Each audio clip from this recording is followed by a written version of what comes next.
Alex Chen had a tough life growing up.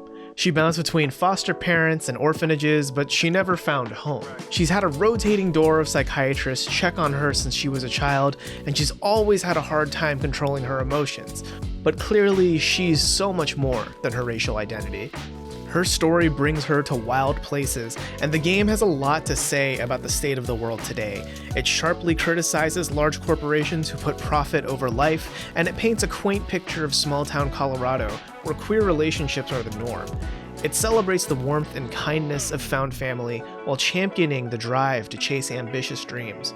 Perhaps the most striking thing here, however, is how race plays a minor role in Alex's story, in a good, affirming way.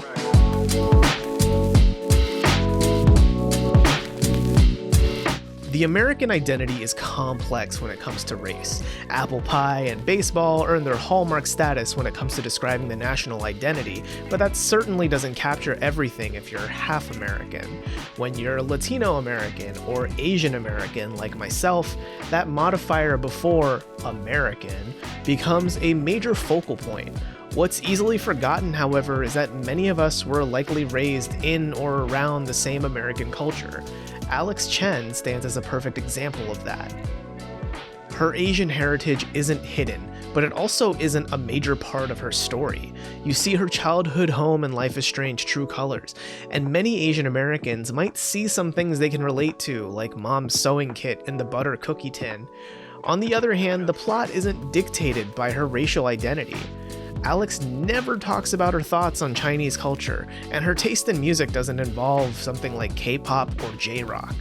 There's a scene where she gets some Chinese takeout with friends, but it isn't positioned in a patronizing way. After all, who doesn't like fried rice? Anyone can relate to her and her story. She rocks out to Kings of Leon, and she covers Creep by Radiohead when she's feeling lonely. She's sarcastic and a little awkward around people, but she gets hyper-competitive in fake Mario Kart. She likes to get high and zone out while watching movies. While she's of Asian descent, her ancestry doesn't really factor into her personality or hobbies. Alex could have been any other race, and the story of Life is Strange True Colors would likely play out just the same. Yet, it's because of her Asian identity that she's a compelling, relatable role model. As a Filipino American, I found it so refreshing to see an Asian American protagonist lead a story that doesn't make a huge point about her race.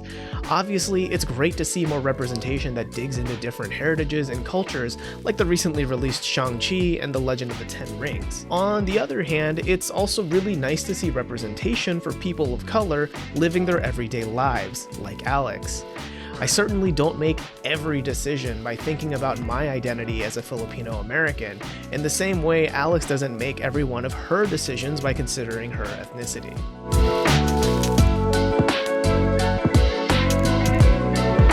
This sort of portrayal goes a long way to normalizing more marginalized identities in America. We're all Americans, after all. But when a person of color stars in some form of media, you'll commonly see their race play a major role in some part of the story.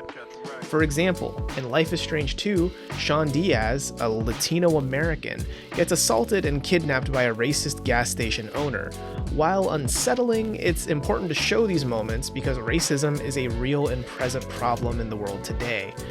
However, if every representation of a minority confronts the hardships of racism, it also tacitly implies that every person of color needs to look at everything through a racial lens. That moment from Life is Strange 2 strongly stands out because of how real it all felt.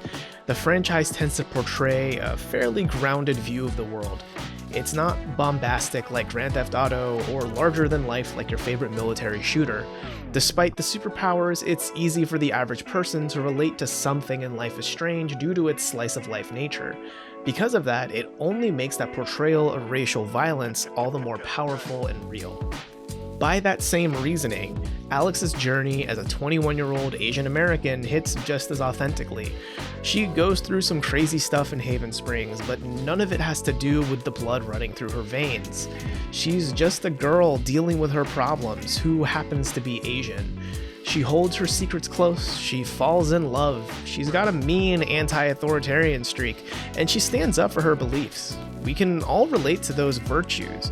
But as an Asian American myself, there was something extra cathartic and relatable about her journey. Those down-to-earth sensibilities and Life is Strange true colors help drive the point home. After all, we've already seen some Asian Americans lead video games. Faith Connors from Mirror's Edge is famously one of the first Asian American game protagonists, and Wei Shen is still waiting for his Sleeping Dogs sequel. However, it's hard to relate to their lives. I've never had to parkour across rooftops in an oppressive surveillance state, and I've only been undercover during tabletop games of Mafia, not around the Chinese Mafia. Alex and I come from different Asian backgrounds, but there's still something deeply compelling about seeing someone like myself star in a AAA game. Of course, being a minority in America isn't easy. Violence against Asian Americans has been on the rise, and systemic racism has disadvantaged Black Americans since long before summer 2020. But our heritage doesn't make every single second of our lives tragic, as Alex's story clearly demonstrates. Non-racial factors impact our lives too, like the loss of loved ones, parental neglect, or that cosmic sense of anxious dread when someone asks, "What do you want to do with your life?" Everything isn't always about race, and the more we see people of color playing leading roles in grounded stories, the closer we get to understanding that there's more that ties us together than pulls us apart.